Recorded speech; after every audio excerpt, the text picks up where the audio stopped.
I hope you find my lessons easy to understand. Please subscribe my channel. Your one like is more than million views for me. In my last lessons, you came to know about names of ratios.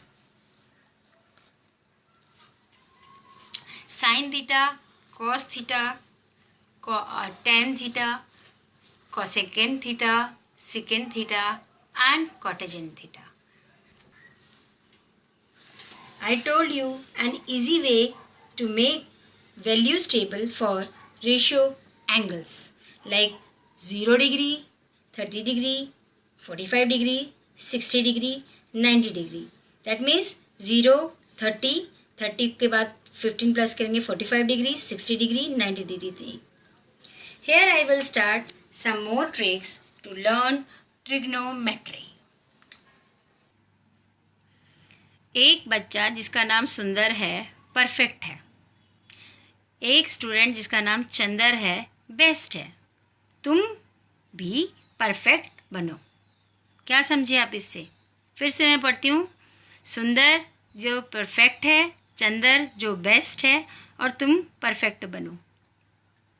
ये सुंदर हो गया sine theta, चंदर हो गया cos theta, तुम tan theta हो गए. सुंदर साइन थीटा, परफेक्ट का पी, है का H. Sine theta is equal to P by H. चंदर का हो गया cos, cos theta, B best का हो गया बी, है का हो गया H. Cos theta is equal to B by H. तुम से बना टैन थीटा, परफेक्ट का पी, बनो का बी, पी बाय बी. इन लाइनों को अगर आप थोड़ा रट लेंगे तो ये जो फार्मूला है आपको कहीं भी कभी भी याद करने में आसानी होगी. सुंदर परफेक्ट है, चंदर बेस्ट है, तुम परफेक्ट बनो. सुंदर परफेक्ट है, चंदर बेस्ट है, तुम परफेक्ट बनो. सो हियर सुंदर S sine perpendicular upon hypotenuse. चंदर कोसाइन बेस अपॉन हाइपोटेन्यूज. तुम tan perfect P B base perpendicular upon base. Now see children, it is a right angle triangle. Right? In right angle triangle there are two acute angles, angle A and angle C. We can calculate these ratios on angle A as well as on angle C. If you take it as A, the base and perpendicular will be, for angle A it is PA, this is the perpendicular, and PBA, this is the base. PA perpendicular for A, BA base for A. For angle C, if you take it as a angle C for the calculation, in that case this BC becomes the base for the angle C and AB becomes the perpendicular for angle C. Mind it, it is just the opposite sides. Angle A के लिए perpendicular ये बनता है, angle C के लिए perpendicular opposite side. जो adjacent है उसे बेस मानोगे, जो सामने है परपेंडिकुलर मानोगे. इसका एडजेसेंट हो गया ये तो बेस बन गया, ये सामने है तो परपेंडिकुलर बन गया. ठीक है? Yes. So here I can show you sine A. I am writing these ratios for this angle. Sin A is equal to BC, this is this one perpendicular upon AC. See, hypotenuse is same for the both cases. So only perpendicular का base बनता है, base का perpendicular बन जा रहा है. Sin A is equal to BC by AC, cos A is equal to AB by AC, tan A is equal to BC by AB. समझाने की दोबारा ज़रूरत है. Angle sine A, angle A का ये परपेंडिकुलर हुआ यानी कि BC परपेंडिकुलर है और AB बेस है साइन ए के लिए, ए एंगल के लिए. ठीक है ना? तो परपेंडिकुलर अपॉन हाइपोटेन्यूज, याद है sine theta.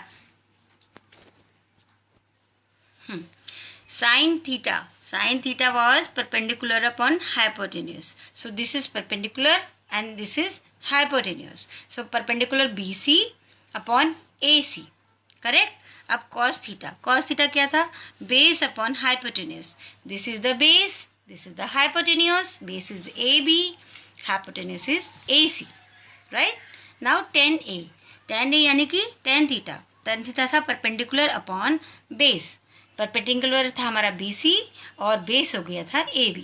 So tan A की कैलकुलेशन हमारी हो गई ये वाली A एंगल के लिए. अब मैं C एंगल की कैलकुलेशन बताऊंगी. C में साइन C के लिए अपोजिट साइड हो जाती है परपेंडिकुलर और साइड वाली साइड हो जाती है बेस. तो अब परपेंडिकुलर हमारा BA होगा, PC ये होगा, परपेंडिकुलर होगा हमारा AB. पहले हमारा परपेंडिकुलर था BC, अब हमारा परपेंडिकुलर हो गया AB और बेस हो गया हमारा BC opposite. So sine C is equal to AB by AC. Cos C is equal to BC by AC और tan C is equal to AB by BC.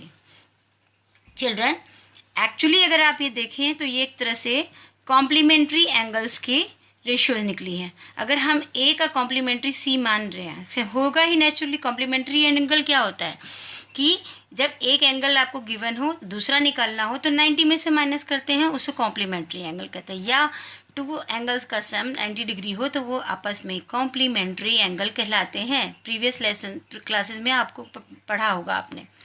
तो A का अगर हम लेके चलते हैं तो इसका कॉम्प्लीमेंट्री एंगल हो गया C और C को लेके चलते हैं तो A हो गया. तो आपस में इस दोनों का जो कैलकुलेशन कैसे करेंगे वो मैंने यहाँ पे दिखाया है कि हम ये कैलकुलेशन दोनों एंगल को लेकर. अब प्रैक्टिकल एग्जाम्पल मैं बता रही हूँ कि क्या, जब हमने वहाँ पे कुतुब मीनार की जो लंबाई देखी थी वो अगर हमें फाइंड आउट करनी हो तो हम ये वाले एंगल को कंसिडर करेंगे.